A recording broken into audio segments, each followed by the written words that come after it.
Hi, I'm James. And I'm Antony. And this is Words and Numbers. Brought to you by the good people at CACI, the Center for American Culture and Ideas. Ant, what's new and exciting in your world this week? I want to address a couple of emails from our listeners. First off, Paul Lutz writes, and he says, "Let me start by saying I agree and appreciate that you can recognize we are becoming better off in comparison to our parents and grandparents. But you missed a very big problem. Many of the generations before us worked off of one household income. In order for us to maintain our standard of living, it is taking double the work as both parents have to provide as much as one person could before." There are two ways to address this criticism. The first is to look at the number of workers per household, and census actually gives us data on this. Among households in which at least one person works, the average number of workers per household today is 1.7. In 1980, 44 years ago, it was 1.7. From 1980 to the present, the number hasn't changed, plus or minus 0.1 workers.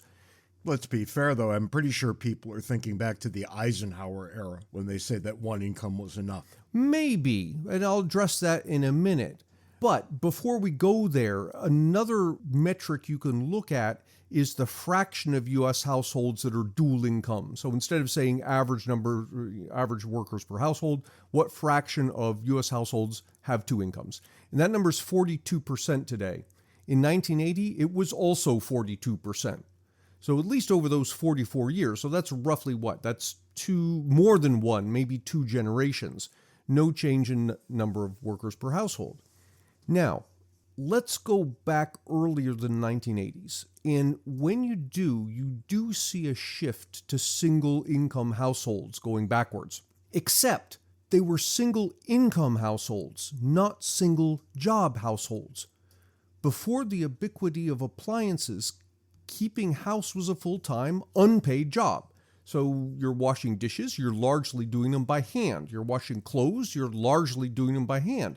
Beating rugs over a laundry line rather than vacuuming, hand sewing clothes, cooking from scratch, right? There's no microwaves, there's very little in the way of prepackaged food. In 1940, many U.S. households had no plumbing, which meant fetching water on top of all the other chores. And on top of all of this, there were almost twice as many people per household in the early 1900s as today, which makes the 1900s homemaker's job even more difficult. So what really changed between the, let's say, 1800s, early 1900s and today isn't that we've become dual job households, but that the person who wasn't being paid back in the 1800s is being paid today. And that's an argument that we're far wealthier today than in the past. I would also add that these are choices we've made, right? We've decided that we would like to have two incomes. Yeah. Do you need two incomes is another question entirely. And generally speaking, you don't. How do I know this? My family lived on one income for almost the entire time my children were in the house. Yeah. Now, you have to give up a lot of stuff, but you're not going to die. Had to give up a lot of stuff. And to be perfectly clear about this, I wasn't a rich man. I was making probably less than the median household income. And we're still able to have a pretty solid life. I want to look at another email from Brian Keith. And this one we may have to revisit, in fact, maybe devote an episode to. Brian says, "I listened to your most recent episode, and you bemoan the fact that the executive branch is making rules with the full force of law. My understanding of the recent SEC versus Jarkessi case is that Jarkessi wanted a trial in court but received an administrative law hearing." Now, I looked up the Jarkessi case, and apparently what happened, this involved some accusation of fraud on the part of Jarkessi. The SEC is making this accusation, and the SEC is an agency under the executive branch. This is an agency that's making rules, that is, in effect, making law, as opposed to Congress making law, and it's part of the executive branch. So now we've got the executive branch making law, and under whatever rules Jarkessi supposedly fell afoul of, his case is not heard by a court with a jury, but rather by an administrative law hearing. Now, I don't know the details of what an administrative law hearing is, but I gather this is also something under the executive branch. So all of a sudden, we've got an example here of taking our government that's supposed to be composed of separation of powers, the executive branch that enforces the law, the legislative branch that makes the law, and the judicial branch that interprets the law, and we're putting all three of those functions under a single branch. Right. This is a fascinating thing that I would love to explore further. I know very little about this, but it smells horrible. This has been true for like 80 years. Yeah, you've said that, and I'm aware that it's been true for a long time. But I think it's something that the public needs to become more aware of. You know, we're taught all the way from grade school that the wonderful thing about our government is the three branches and the separation of powers. Maybe not so much. If the public doesn't know this, they haven't been reading things like newspapers and magazines.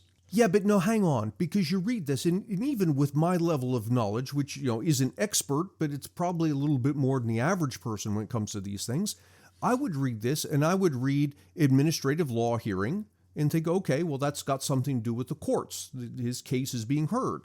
Not realizing that this has nothing to do with the judicial branch. It's being heard under the executive branch.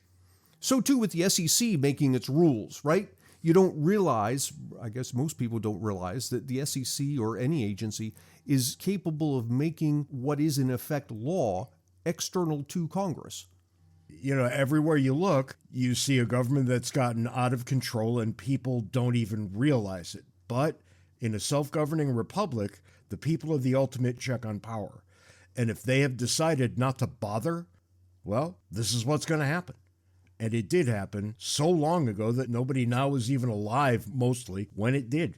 We tend to think of people who aren't engaged in the whole political process as being people who don't vote. And I would imagine not voting is probably the least of the things that would indicate someone who isn't involved in the political process. Much more important is being aware of what's going on.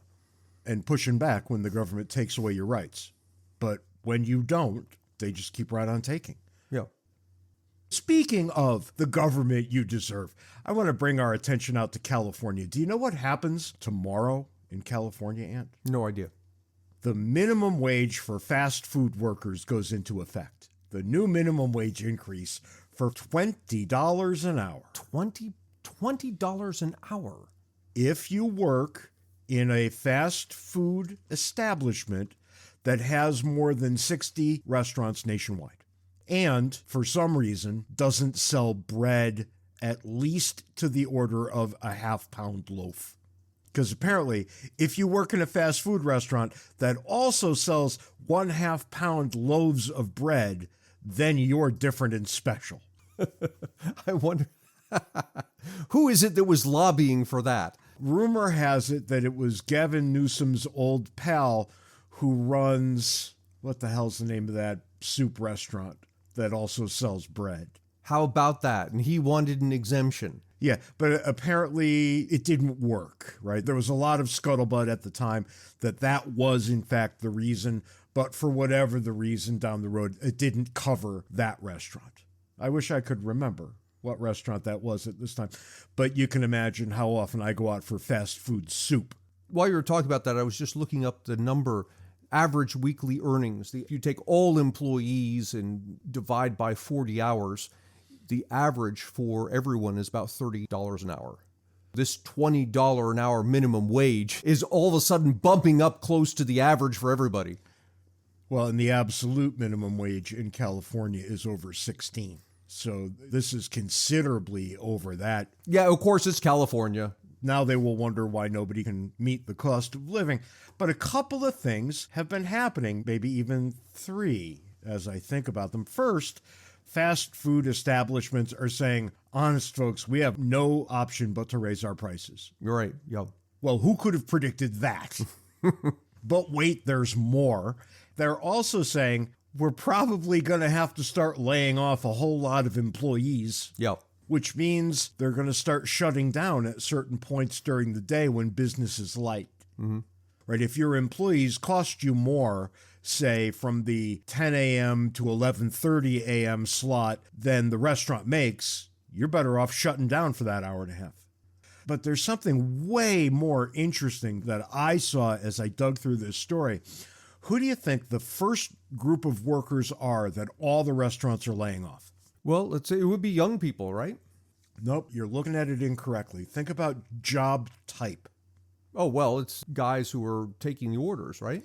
It is not. It is the delivery drivers.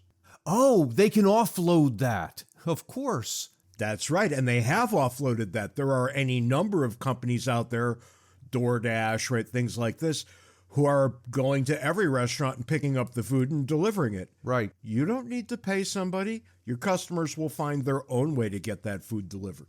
Isn't that something? And you start to think about the ripple effect that that's going to have. A bunch of people are going to lose what would have been $20 an hour jobs, and then they're going to have $0 an hour jobs. Yeah, meanwhile, the DoorDash people pick up jobs until California decides to classify them as employees and therefore also subject to the $20 minimum wage. Give it a minute or two. It's bound to happen. But you can see the chain of events that a minimum wage hike sets into motion. There are all kinds of variables that just come flying out of nowhere.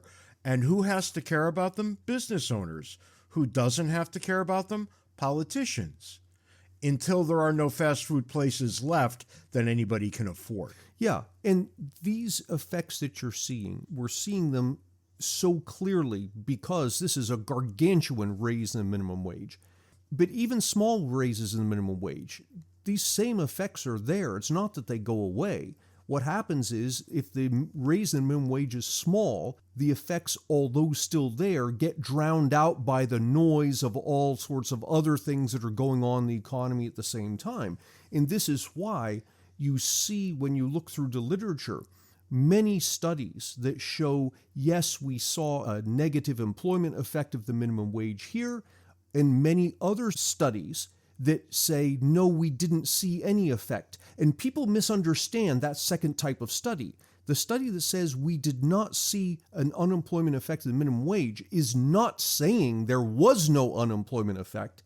Rather, it's saying we couldn't distinguish the unemployment effect from background noise, which is what you'll get with a small raise in the unemployment. But this kind of thing has been going on every single time you raise the minimum wage. And who gets the fuzzy end of the sucker? It's the very workers that we would care about the most, the least skilled, the least educated, the least experienced. It's the very ones that we claim to care about the most. But people who keep jacking the minimum wage prove by their actions that they don't care about those people at all. If they did care about them, they wouldn't behave the way they do. Or at least they don't care enough to think through the consequences of their actions. They want to look like they care about those people. Which brings us, of course, to the foolishness of the week. And I had a hard time choosing this week. The Guyanese president, I don't know if you saw this, but he made this a very hard choice. The Guyanese president is a guy named Irfan Ali. He absolutely told off a BBC reporter who started to give him a hard time about carbon emissions. For those of you who haven't seen this, I'm going to leave a link for it in the show notes because it's absolutely beautiful and you need to go watch this. I would love to get President Ali on this podcast. I think we have absolutely no chance of this, but I'm going to try anyway. But do go read the story and watch the interview because I have never seen a BBC reporter so humbled so completely, so quickly in my life. But when it's Easter and Joe Biden comes out and proclaims it Transgender Day of Visibility, March 31st, and the whole world explodes because how could he do that on Easter? This just had to be the foolishness of the week. Because here's the thing, I don't really have a dog in this hunt. But when the Transgender Day of Visibility is on March 31st every year, since 2009, claiming that it's somehow a big deal when it happens on Easter Sunday, March 31st, 2024, just rings a bit hollow, don't you think? I didn't even know this was a thing.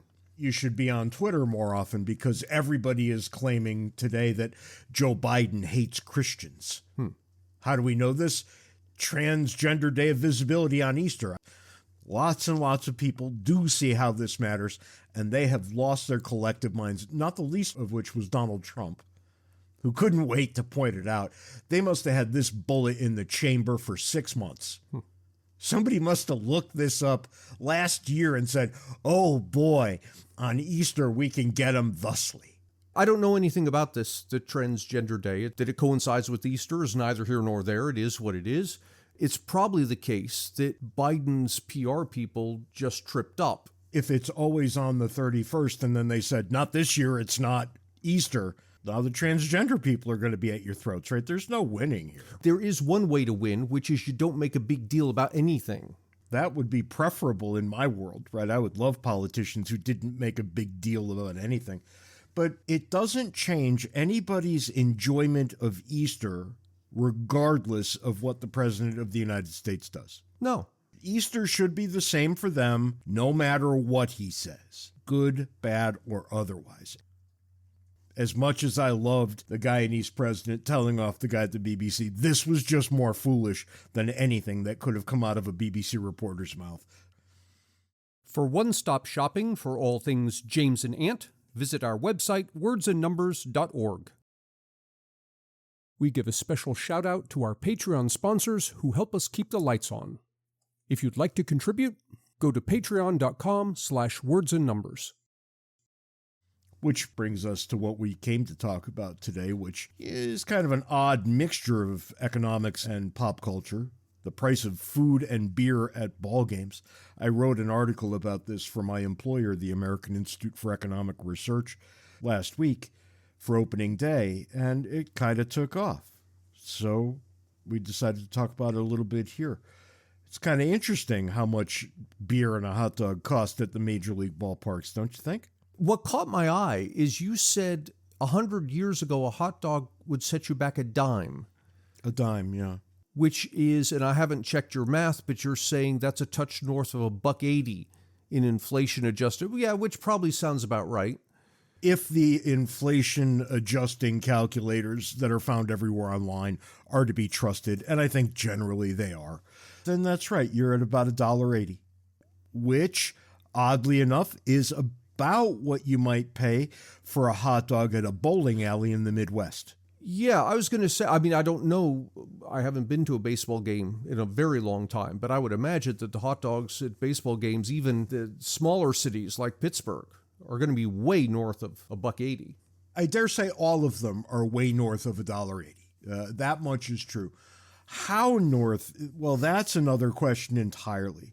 And there's a very, very wide variance on what it costs to buy a hot dog. The most expensive one is at Petco Park, and I'm going to say it's at Petco Park for $7.75, but then there's a giant asterisk here. Actually, two. The first asterisk is that we're only in the first week of the season, and the reporting on price increases at the concession stands is not fully complete yet. Right? So it may turn out that somebody's a little more. But then there's also the premium hot dog problem. Right, so you can go and buy just a regular good old boy hot dog, or you could get the premium hot dog, which sometimes are 12 inches long or sometimes have exotic toppings on them. I'm just talking about your regular garden variety hot dog. And at Petco Park this year, a hot dog is going to cost you $7.75. Holy, wow. Yeah. And Oracle Park, not much better at $7.50. Nationals Park, $7. It's also $7 at Coors Field and Globe Life Field. So you're going to pay $7 for a hot dog in at least 5 different ballparks this year. But your initial guess was the right guess, because if you go to Chase Field in my home state of Arizona, $2.99 gets you a hot dog there. Okay. Still, it's significantly more than the $1.80, but nonetheless, at least you're in the right universe. That's right. You're going to pay more than $1.80 everywhere because Chase Field is cheapest. Well, tell me this. Who gets the concession profits? That's going to take a brighter mind than mine to figure out, right? Because in the end, the team always gets the profits. But how those profits are divided, how do you incentivize those dudes who sell the hot dogs in the stadium, right? Because they've got to be paid. Are they getting a percentage of the number of dogs that they sell? How do you incentivize the people behind the counter clearly differently than you would the guy who walks through the stadium with the heater on? There's a number of things going on here. Then let me ask a different question. Has the typical person who goes to a baseball game, has that changed over the past 50 years? I mean, is it the case that baseball is becoming a more of an upscale thing? Well, yeah, and that has a lot more to do with ticket prices than it has to do with the cost of concessions. And let's get to ticket prices in a minute, because there's a beer side of the equation here, too. All right, let's do the beer side first. The beer side is perhaps even more interesting than the hot dog side, because the most expensive beer in the major leagues is in, of all places, Washington, D.C., $14.99. And this is not some shishi imported beer, right? This is like Bud. Oh, no. Yeah, no, this is the same crap beer that you're going to get at all the other stadiums. So $14.99. Orioles Park is second, $4 in the rear, $10.99, and then $10.50, $10.50, and $10.49 at Guaranteed Rate Field, Fenway, and Wrigley, respectively. On the other side, on the cheap beer side, don't you know, Coors Field. Of course it's Coors Field with the cheapest beer. $3. $12 difference in a beer. You can buy 5 beers at Coors Field for what you would get for 1 beer. Yeah, I'm going to argue there's a confound there. Well, sure there is. It's Coors Field. Well, apart from anything else, it doesn't want its name associated with a $14 beer. Oh, God, no. But then you can go to Toronto at the Rogers Center, and this is one of my favorites. There, a beer costs $4.44. And I thought, the hell's up with that? And then, of course, it does. You have to convert from Canadian dollars to U.S. dollars. Right. Yeah, that's right. Yeah. But that also means you convert from Canadian moonshine beer to American beer. Canadian beer is extremely strong compared to what we typically get here. So you're getting a lot of bang for your buck at $4.44 a cup. But nonetheless, you see there's a wider variance in the beer prices than in the hot dog prices. Here's my hypothesis. There's been a demographic shift. Now, I have no data. I'm just throwing this out as a hypothesis. That there's a demographic shift, that baseball is redirected to appeal to more upscale people. By upscale, I mean maybe middle class and up, as opposed to, middle class and down 100 years ago. If that's the case, then it makes perfect sense they would have upped all the prices to match. Same kind of thing that you would experience going out to the opera or a show, and the same prices and seats and everything, I would imagine is going on here. It is, and when you look at the gigantic salaries that ball players get, those salaries have to come from somewhere. And you get this equilibrium thing going on over time, right, where the clubs pay more to the talent, and then they have to extract more from the fan base, and the fan base wants to get the good talent, so they pay a little more, but then they complain a little about it. And what does the club do the next year? They go out and they pay more for better talent, and so on and so forth. And before you know it, the ticket price this year, the average ticket price, is up to about $69. Yeah, and it's not just the talent, it's the stadium itself with the tiered seats and the billboard business and all the technology that's going on in the background. I imagine they've got a whole army of people handling just the video and audio business that's going on. All that stuff's very expensive. They've got even more people checking tickets as you walk in. Yeah. There is no shortage of people at the ballpark who are working at the ballpark. And you have to realize that you got to pay for all those things. Last time I went up to Fenway Park, parking was like $30, $40. There's nothing cheap about going to certain ballparks. I remember when we went to childbirth classes and the crazy hippie lady who was running them said, "I want you to picture your happy place." I pictured Fenway Park. Right. That's the happiest place on earth. But it's expensive, comparatively speaking. Now that I live in Arizona, I can go see a ball game for a fraction of the cost of seeing one at Fenway. And the same is true of Dodger Stadium in California and Wrigley in Chicago. These are really, really expensive places to see a game. Dodger Stadium is the most expensive. I think it was $119 for the average ticket price. The good seats are way more than that. I remember, because Fenway Park is my happy place, I always wanted to see a game from on top of the Green Monster. Those are relatively new seats. They didn't exist when I lived back east and I was going to Fenway all the time. And I looked up what it would cost to see opening day from the Green Monster seats, and those seats were $500 each. I don't know how anybody can afford that. I mean, that's crazy. This phenomenon that you're describing with the rising prices, are we seeing it in other sports? Football, hockey? Is it doing the same kind of thing? Yeah, it's worse. Really? Well, there's 162 games in the baseball season. I see.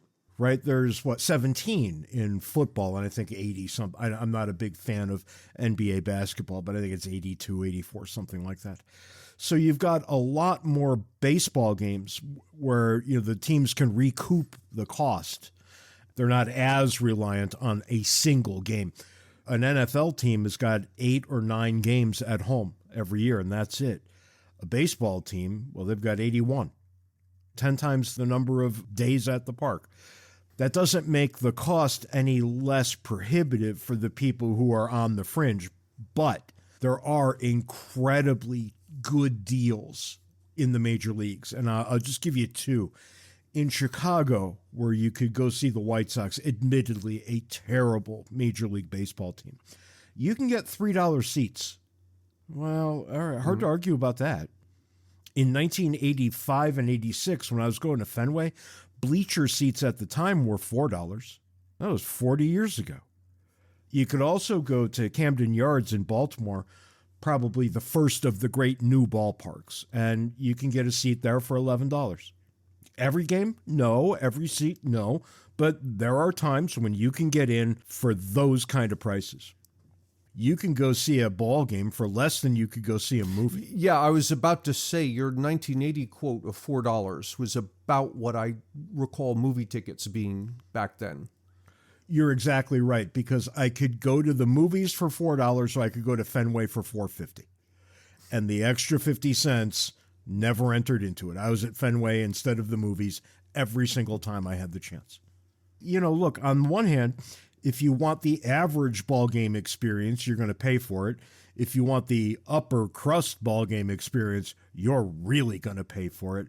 But if you're willing to take any seat that'll get you in the door, you can probably get in. And then, if you think about the cost of a beer and a dog, the average cost for all major league parks, $12.50. So if you take the cheapest seat to get in and you're at about $12.50 for a beer and a dog, you could probably afford that no matter where you live. I look at what it costs to park a car to go see a Patriots game in Foxborough, Massachusetts. It'll cost well over $100 to park your car. Yeah, I believe that.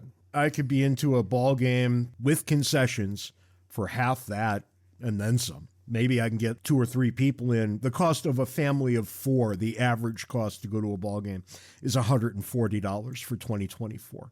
That's a little more, I think, than most families would like to spend. But once or twice a year, I bet most families would spend it. So what does entertainment cost becomes your question. And when your cable bill, the average cable bill, I think, is well over $100 a month right now. Is $140 that much to go out for a night of live baseball? I don't know. I guess only baseball fans can decide. I'll refer listeners to one of our episodes from, I guess it was maybe 6 months ago now. We talked about price discrimination. It's those shishi expensive seats that are actually subsidizing the cheaper ones. Yeah, and thank God for them, right? For every fool that goes and pays $3,000 to sit at a baseball game, a whole bunch of people can spend $12 and go see the same game. Right. Am I going to be that first row right over the dugout? No, I won't be. I will likely never be the first row over the dugout. I went to spring training this year and caught a couple of games down in Phoenix. Even for a spring training game, I couldn't afford to sit first row on top of the dugout. But I was able to sit maybe 20 rows up, and then when nobody was looking, I moved down to about 8 rows up, right, the way you do. Everybody knows this. This is no mystery, right? You pay for the cheapest seat you can, and then you move to the best seat you can find. You know, it's on the ushers to throw you out, and if they don't care, why would I? And they didn't care. If those seats are empty, they're empty. Who cares? It's all kind of part of the fun, though, isn't it? I would imagine, yeah. It kind of is. And, you know, there's certain things I just love to do at the ballpark. I love to have an AM radio with me, and I love to listen to the game as I watch the game. I tell you, I've only been to a couple of baseball games, and they're like the only sports things I've ever been to. And I was actually more interested in all of the ancillary stuff that was going on. I mean, the game was interesting enough, but the other stuff, like the people, you know, sneaking down to get into the better seats or whatever it is, anyone who wants to study human behavior, go to a ball game. There's all sorts of really interesting stuff going on. And if you want fun, interesting, ancillary stuff, go to a minor league ball game. Typically, once every game, all the kids in the stands get to go run the bases on the field. There's a gigantic hot dog race. They throw T-shirts and hot dogs up into the crowd. There's all kinds of stupidity at minor league ball games that you don't really get at major league games. You know, it's designed to hold your interest, to make you want to come back. And a minor league game is dirt cheap compared to a major league game. If you say that major league ball is too expensive, and I can understand that it may be, especially if you live in Los Angeles or New York, right, or Boston, well, go find a minor league park. Have the time of your life there. Does it have to be the best baseball in the world to be good baseball? It does not. And, you know, here in Tucson, we've got any number of spring and summer leagues, and I go see all of them every time I get a chance. Can I ever tell you who the players were? No. Not in a million years. Does it matter at all? God, no, in the same million years, it doesn't matter at all. I'm at a fantastic park. They tend to have a little more breathing room, right? So there's not somebody sitting right on top of you. The concessions are so inexpensive that you can afford whatever you want. This is a great night out. There's something so originally American about baseball that I don't really care what it costs. You know, once or twice a year, I'm going to go.